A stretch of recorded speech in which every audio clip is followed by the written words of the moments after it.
There are many ways to think about the central human dynamic at play in Beyond the Horizon. But I want to suggest that one of the most salient of these is to consider that the play poses what is essentially an ecological question. How can we, how should we live within our natural environment?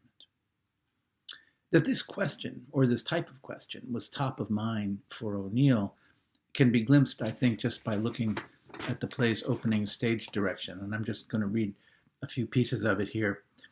A field from the dark earth, of which myriad bright green blades of fall-sown rye are sprouting. To the rear of the road is a ditch with a sloping grassy bank on the far side. From the center of this, an old, gnarled apple tree, just budding into leaf, strains its twisted branches heavenwards, black against the pallor of distance. The horizon hills are still rimmed by a faint line of flame, and the sky above them glows with the crimson flush of the sunset. I think you can get the idea here. This is a highly anthropomorphized, or at least animized, natural world that forms the setting for this family drama. O'Neill is deeply invested in his natural setting. As a side note, I'd point to a telling irony. The actual theater technologies in O'Neill's day most often failed him in his attempts to create this type of vision and image. The prominent critic Alexander Walcott commented on the conspicuously dinky expanses of nature present on stage at the New York premiere of Beyond the Horizon.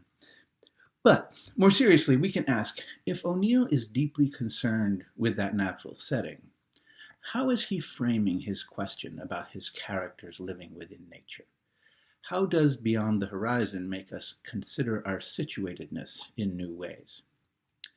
I want to suggest that O'Neill ignites the tensions between what we could call a poetic sensibility associated with the dark, fertile soil on the one hand, and a prosaic reality of actual rural work on the other. This is reminiscent of what the American critic Leo Marx described as a dialectic of sentimental and complex pastoral visions. The sentimental pastoral vision is associated with what each of the Mayo brothers seem to feel deeply, crucially at different times, about the family farm, a kind of rural idyll, a place of gentle increase and healthy natural rhythms. The complex pastoral is, by contrast, a place of work and economic realities, exemplified in the play by both the agribusiness that Andrew encounters in South America and also by the harsh conditions of actually managing the farm that eventually brings Robert to his death. Marx's distinction here echoes what the British critic Raymond Williams stressed when he wrote that a working country is hardly ever a landscape. Landscape here is the rural vision we fill with hopes and with desires and with the beauty of nature. Working country includes the men, women, and often children who must produce goods in that landscape to survive. Travis Bogart wrote that if each of the Mayo brothers, quote, held true their essential natures, close quote, the tragedy could have been avoided. Yet one can just as easily assert that same outcome could have been reached if each had more accurately assessed their relationship with the non-human natural world. In the end, neither brother could adequately negotiate the competing conceptions of what the land meant to them, either Robert's romanticized view of the New England farm or Andrew's vision of profitable, extractive, large-scale farming in Argentina. Robert, near the moment of his own death, even suggests that Andrew's abandonment of his healthy connection to the land is more costly spiritually than his own life. A final enlightening perspective here may come from Joseph Meeker, who describes the competing visions of tragedy and comedy in nearly ecological terms. Meeker writes, and I want to read this, "Tragedy does not imitate the conditions of life, but creates artificial conditions which men mimic in their attempts to attain the flattering illusions of dignity and honor."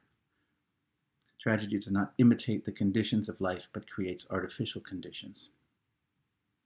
The comic spirit, by contrast, for Meeker, admits of the fact that Man is part of nature and subject to all natural limitations and flaws.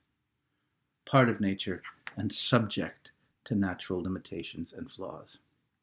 Meeker's differentiation provides a useful vantage for seeing beyond the horizon as a tragedy that privileges an inability to accord with nature as a primary confound, for it is the hubristic strength of their cultural and personal drives, in a sense, their own personal ideologies, that mark Robert and Andrew as ineffective survivors.